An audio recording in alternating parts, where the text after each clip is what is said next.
News first ಆಯೋಜಿಸ್ತಾ ಇರುವ ಕರ್ನಾಟಕದ ಅತಿ ದೊಡ್ಡ ಇವಿ ಎಕ್ಸ್ಪೋ.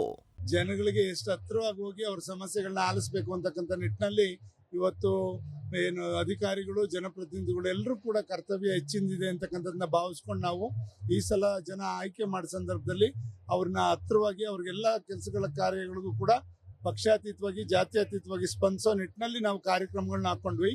ಪ್ರತಿ ಸೋಮವಾರ ನಾವು ಜನಸ್ಪಂದನ ಅಂತಕ್ಕಂಥ ಕಾರ್ಯಕ್ರಮ ಮಾಡ್ತಾ ಇದ್ದೀವಿ.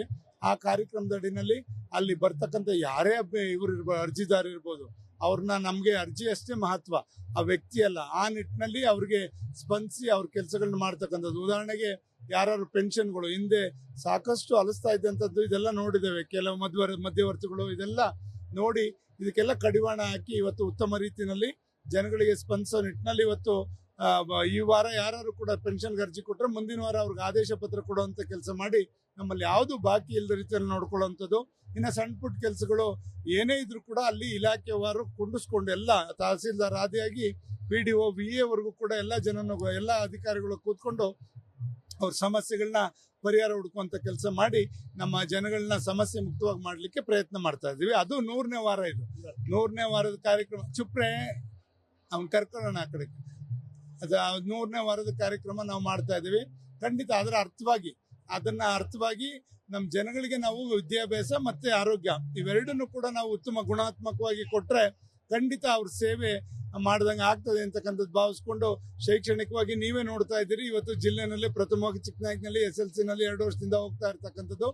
ಆರೋಗ್ಯನ ಕೂಡ ನಾವು ಕಾಪಾಡೋ ನಿಟ್ಟಿನಲ್ಲಿ ಇವತ್ತು ನುರಿತ ಹಲವಾರು ಉತ್ತಮ ಆಸ್ಪತ್ರೆಗಳು, ಜಯದೇವ ಇರ್ಬೋದು, ಕಿದ್ವಾ ಇರ್ಬೋದು, ನಿಮ್ಯಾನ್ಸ್ ಇರ್ಬೋದು, NFI ಮಂಗಳೂರು ಇರ್ಬೋದು, ಮಿಂಟೋ ಹಾಸ್ಪಿಟ್ಲ್ ಇರ್ಬೋದು, ಮತ್ತೆ BGS ಇರ್ಬೋದು, BGS ಗ್ಲೋಬಲ್ ಇರ್ಬೋದು, ಎಲ್ಲ ಆಸ್ಪತ್ರೆಗಳಿಂದ ನುರಿತ ವೈದ್ಯರನ್ನ ಕರೆಸಿ ಇಲ್ಲಿ ತಪಾಸಣೆ ಮಾಡಿಸ್ತಿದ್ವಿ. ಬರೀ ತಪಾಸಣೆ ಅಷ್ಟೇ ಅಲ್ಲ, ಅವ್ರಿಗೆ ಏನಾದರೂ ಕೂಡ ಆಪರೇಷನ್ಸ್ ಅವಶ್ಯಕತೆ ಇದೆ ಅಂದರೆ ಅದನ್ನು ಕೂಡ ಉಚಿತವಾಗಿ ಮಾಡಿಸ್ಲಿಕ್ಕೂ ಕೂಡ ನಾವು ಮುಂದಾಗಿದ್ದೇವೆ. ಇವತ್ತು ಮಂಡಿ ನೋವಿಂದ ಸಾಕಷ್ಟು ಜನ ಬಳಲ್ತಾ ಇದ್ದಾರೆ.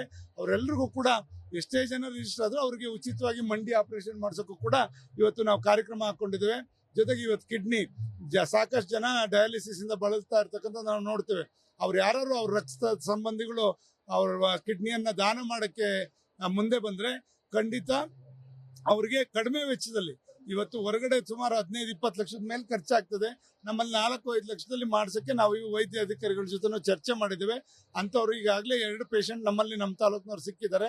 28 ವರ್ಷದ ಒಂದು ಅಂದಿನಕೆರೆ ಹೆಣ್ಮಗು ಎಲ್ಲ. ಖಂಡಿತ ಅವ್ರಿಗೆಲ್ಲ ಮಾಡಿಸ್ತಕ್ಕಂಥದ್ದು. ಯಾರೇ ಆ ಥರ ಬಳಲ್ತಾ ಇದ್ರೆ ಖಂಡಿತ ಅವರು ಇಲ್ಲಿ ಬಂದು ಹೇಳಿದ್ರೆ ಖಂಡಿತ ಅವ್ರಿಗೆ ಗುಣ ಮಾಡಿಸ್ಲಿಕ್ಕೆ ನಾವು ಪ್ರಯತ್ನವನ್ನ ಮಾಡ್ತೇವೆ. ಸವಲತ್ತುಗಳು ಕೂಡ ಇದಾವೆ. ನಾವು ಏನೇನು ಇಲಾಖೆಗಳಿಂದ ಮಾಡಿದ್ದೇವೆ, ಏನೇನು ನಮ್ಮ ಕಾರ್ಯಕ್ರಮ ಇದೆ ಎಲ್ಲದನ್ನು ಕೂಡ ಒಂದು ಬುಕ್ಕಲ್ಲಿ ತರ್ತಕ್ಕಂಥ 100 ವಾರ ಇಷ್ಟು ಕೆಲಸ ಮಾಡಿದ್ದೇವೆ, ಇಲಾಖೆನಲ್ಲಿ ಏನೇನು ಸವಲತ್ತಿದೆ ಎಲ್ಲದನ್ನು ಕೂಡ ಈಗ ಎಲ್ಲ ಅತಿಥಿಗಳು ಬಂದ ಮೇಲೆ ಅದನ್ನ ಪುಸ್ತಕವನ್ನ ಬಿಡುಗಡೆ ಮಾಡೋರಿದ್ದೇವೆ. ಖಂಡಿತ ಅದರಲ್ಲಿ ಎಲ್ಲಾ ರೀತಿ ನಾವು ವಾಸ್ತುಸ್ಥಿತಿ ಏನು 100 ವಾರಗಳಲ್ಲಿ ನಾವು ಯಾರಿಗೆ ಎಷ್ಟು ಅರ್ಜಿ ಬಂತು, ಯಾವ್ಯಾವ ಇಲಾಖೆಗೆ, ಆ ಇಲಾಖೆಗೆ ಎಷ್ಟು ದಿವಸದ ಒಳಗಡೆ ನಾವು ಪರಿಹಾರ ಹುಡುಕೊಂಡ್ವಿ ಎಲ್ಲದೂ ಕೂಡ ಅದರಲ್ಲಿ ಬೆಳಕಿಗೆ ತರುವಂತ ಕೆಲಸ ಮಾಡ್ತಾ ಇದ್ದೀವಿ. ಖಂಡಿತ ಇವತ್ತು ಕೇಂದ್ರ ಸಚಿವರುಗಳಾದಂಥ ಸೋಮಣ್ಣ ಅವರು, ಕುಮಾರಸ್ವಾಮಿ ಅವರು, ನಮ್ಮ ವಿಧಾನಸಭಾ ಸದಸ್ಯರುಗಳು ಮತ್ತೆ ನಮ್ಮ ಜಿಲ್ಲಾ ಉಸ್ತುವಾರಿ ಸಚಿವರು ಎಲ್ಲರೂ ಕೂಡ ಬರ್ತಾರೆ. ವಿಧಾನ ಪರಿಷತ್ ಸದಸ್ಯರುಗಳು ಕೂಡ ಈಗ ರಮೇಶ್ ಬಾಬು ಅವರು ಮತ್ತೆ ನಮ್ಮ ನಿಗಮದ ಅಧ್ಯಕ್ಷರು ನಿಕೇತ್ ರಾಜ್ ಮೌರ್ಯ ಅವರು ಎಲ್ಲರೂ ಕೂಡ ಬಂದಿದ್ದಾರೆ. ಖಂಡಿತ ಇದೊಂದು ಸರ್ಕಾರಿ ಕಾರ್ಯಕ್ರಮ, ಉತ್ತಮ ರೀತಿಯಲ್ಲಿ ಜನಗಳಿಗೆ ಸ್ಪಂದಿಸುವಂತ ಕಾರ್ಯಕ್ರಮ ಅಂತ ಹೇಳಿಕ್ಕೆ ಜನಗಳು ಇದೆಲ್ಲದನ್ನು ಕೂಡ ಬಳಸ್ಕೋಬೇಕು. ಖಂಡಿತ ಅವ್ರದ್ದು ಎಲ್ಲಾ ರೀತಿಯ ತಪಾಸಣೆಯನ್ನು ಕೂಡ ಮಾಡಿಸ್ಕೊಳ್ಳಿ. ಮುಕ್ತವಾಗಿ ಯಾರೇ ಇರ್ಲಿ ಬಂದಂತವ್ರೆಲ್ಲರೂ ಕೂಡ ತಪಾಸಣೆ ಮಾಡಿಸ್ಕೊಳ್ಳೋದ್ರ ಜೊತೆನಲ್ಲಿ ನಿಮ್ಮ ಆರೋಗ್ಯವನ್ನ ಕಾಪಾಡ್ಕೊಳ್ಳುವಂಥದ್ದು ಮಾಡ್ಲಿ. ಯಾಕೆ ಅಂದ್ರೆ ಇವತ್ತು ನಾವೆಲ್ಲ ಹಿಂದೆ ಕೇಳಿದ್ವಿ ಹಲವಾರು ಪ್ಲೇಗು ಇಂಥ ಕಾಯಿಲೆಗಳು ಬರ್ತಾ ಇತ್ತು ಅಂತ. ನಾವೇ ನಮ್ ಕಣ್ಣು ಮುಂದೆ ನೋಡ್ಬಿಟ್ಟು ಈ ಮಹಾಮಾರಿ ಕರೋನಾ ಅಂತಕ್ಕಂಥ ಒಂದು ಮಹಾಮಾರಿ ನೋಡಿ ಅದರಲ್ಲಿ ನಮ್ಮ ಪಕ್ಕದಲ್ಲಿ ಅಕ್ಕಪಕ್ಕ ಇದ್ದಂಥವ್ರನ್ನೇ ಹಲವಾರು ಜನನ ನಾವು ಕಳ್ಕೊಂಡಂಥದ್ದು ನಮ್ಮ ಕಣ್ಮುಂದೆ ನಿದರ್ಶನ ಇದೆ. ಆದ್ರಿಂದ ಎಷ್ಟು ಎಚ್ಚರಿಕೆಯಿಂದ ನಾವು ಆರೋಗ್ಯ ಕಾಪಾಡ್ತೀವಿ ಅಷ್ಟು ಮುಖ್ಯ. ಇವತ್ತು ನಾವು ತಿಂತಾ ಇರ್ತಕ್ಕಂಥ ಒಂದೊಂದು ತುತ್ತು ಆಹಾರದಲ್ಲೂ ಕೂಡ ಕಲ್ಮಶ ಇರ್ತಕ್ಕಂಥದ್ದು ನಾವು ನೋಡ್ತೇವೆ. ಎಲ್ಲದನ್ನು ಕೂಡ ಒಂದು ರಾಸಾಯನಿಕ ಗೊಬ್ಬರಗಳನ್ನು ಬಳಸಿ ಇವತ್ತು ನಾವು ಸೇವನೆ ಮಾಡ್ತಾ ಇರೋದ್ರಿಂದ ಎಲ್ಲೋ ಒಂದ್ ಕಡೆ ಕ್ಯಾನ್ಸರು ಮತ್ತೊಂದು ಕಾಯಿಲೆಗಳಿಗೆ ಬಳಲ್ತಾ ಇರ್ತಕ್ಕಂಥದ್ದನ್ನ ನಾವು ನೋಡ್ತಾ ಇದೀವಿ. ಆದ್ರಿಂದ ಎಚ್ಚರಿಕೆಯಿಂದ ಆರೋಗ್ಯನ ಕಾಪಾಡ್ಕೊಳ್ಳಿ. ನೀವು ಶ್ರಮಪಟ್ಟು ದುಡ್ದಿರ್ತೀರಿ ವಯಸ್ಸಿದ್ದಾಗ, ಅದನ್ನ ಹಿಡ್ಕೊಂಡು ನೆಮ್ಮದಿಯಾಗಿ ಬದುಕೋ ಸಂದರ್ಭದಲ್ಲಿ ಬರೀ ಆಸ್ಪತ್ರೆಗಳಿಗೆ ಖರ್ಚು ಮಾಡೋಂಥದ್ದನ್ನ ಈಗಿನ ಕಾಲದಲ್ಲಿ ನೋಡ್ತಾ ಇದೀವಿ. ಆದ್ರಿಂದ ಅದನ್ನ ತಪ್ಸಕ್ಕೆ ನಮ್ಮ ಅಳಿಲ್ ಸಹಾಯನ ನಮ್ಮ ಕ್ಷೇತ್ರದ ಜನಕ್ಕೆ ಮಾಡ್ಲಿಕ್ಕೆ ಹೊರಟಿದ್ದೇವೆ.